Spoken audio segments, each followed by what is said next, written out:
अजल तो मुफ्त में बदनाम है, जमाने में कुछ उनसे पूछ जिन्हें जिंदगी ने मारा है। कहानी है बाड़मेर के तस्कर विरदाराम सियोल की, जो भले ही कानून की नजरों में तस्कर था, लेकिन लोगों के बीच में विरदाराम सियोल एक समाज सेवी था। उसकी अंतिम यात्रा बता रही थी कि विरदाराम ने लोगों के लिए अच्छे कार्य जरूर किए हैं। पुलिस ने जिस तस्कर की करोड़ों की संपत्ति को 10 फरवरी को सीज किया था, उसी तस्कर की 11 फरवरी को एक सड़क हादसे में मौत हो गई थी। बुधवार को उसी तस्कर के अंतिम संस्कार में जन सैलाब उमड़ा। यह कहानी है राजस्थान के बाड़मेर जिले की। दरअसल बाड़मेर जिले के तस्कर विरदाराम सियोल की 2 करोड़ की कोठी, 3 लग्जरी बस और 1 क्रेटा गाड़ी को पुलिस ने 10 फरवरी को सीज किया था। हालांकि पुलिस की इस कार्रवाई के दौरान विरदाराम अपने घर पर ही उपस्थित था।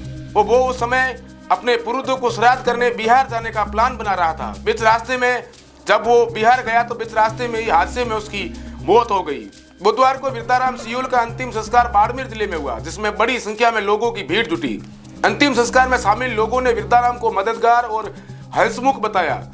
लोगों ने कहा कि कानून की नजर में वो भले ही तस्कर था, लेकिन लोगों की मदद में हमेशा आगे रहता था। विरदा की ऐसी मौत की किसी ने कल्पना भी नहीं की थी। विरदाराम ने कुछ दिनों पहले ही बाड़मेर में 2 करोड़ की एक आलीशान कोठी बनवाई थी। जिस समय पुलिस इसे सीज करने पहुंची, उस समय घर में पूजा पाठ हो रहा था। बाड़मेर के तस्कर विरदाराम सियोल के खिलाफ हुई पुलिस कार्रवाई को लेकर सोशल मीडिया पर कई पोस्ट आज वायरल हो रहे हैं। इसमें विरदाराम का गांव में बने आलीशान मकान की तस्वीर और वीडियो भी लगातार तेजी से वायरल हो रहा है। तस्वीर से ही अंदाजा लगाया जा सकता है कि बाड़मेर के एक गांव में यह कितना आलीशान मकान बना था।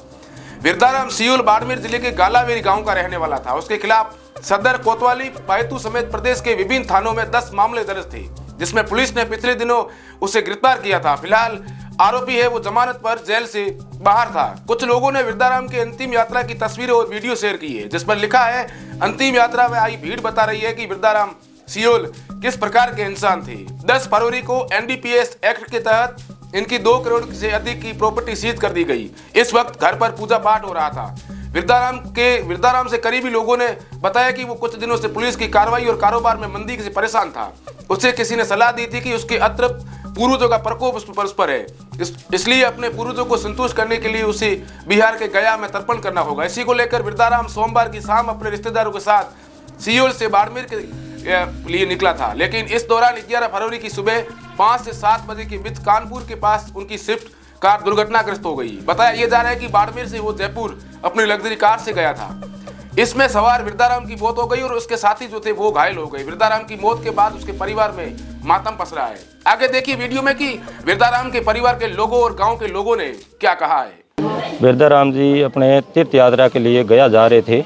बीच में गाड़ी का संतुलन खोले से कानपुर एक्सप्रेस हाईवे पे गाड़ी अनबैलेंस हो गई, गाड़ी दूसरी गाड़ी टकरा गई। उसमें हमारे समाज के हीरो विरदाराम को हमने खो दिया है। बहुत बड़ी दुख की बात है। हम सब लाखों को हजारों की संख्या में श्रद्धांजलि अर्पित करते हैं विरदाराम जी को। आप कितने जने साथ में थे? 3 लोग साथ में थे। एक सोनाराम जी है जो हमारे गांव का ही है, वो भी ठीक है, और एक वीरेंद्र करके जो इसरोल गांव का है, तो वो भी, उनका भी इलाज चल रहा है कानपुर के लाला लाजपत राय हॉस्पिटल में, तो उनका स्वास्थ्य ठीक है। अब आपको सूचना कैसे मिली थी? हमारे को वहाँ से राहगीरों ने दी और पुलिस जो मौके पे पुलिस गई है कानपुर, SHO पुष्पेंद्र सिंह ने हमारे को सूचना दी। आप कितने घंटे बाद पहुँचे? हम 15 घंटा लग गए। तो अंतिम संस्कार कब है? आज ही अंतिम संस्कार रखा है। अभी बॉडी आई है 9 बजे और हजारों लोगों की भीड़ में श्रद्धांजलि अर्पित करने के लिए लोगों की भीड़ उमड़ रही है। आज ही ठीक है। विरदाराम जी से आपकी कोई अंतिम बार कुछ बातचीत हुई थी? क्या कुछ हुई थी बताइए। नहीं, 3-4 रोज पहले बातचीत हुई थी। तो अपने वो तीर्थ यात्रा में अपने गया जी को भी दर्शन करने के लिए जा रहे थे। ये हमारे को पता था कि गया जी जा रहे हैं।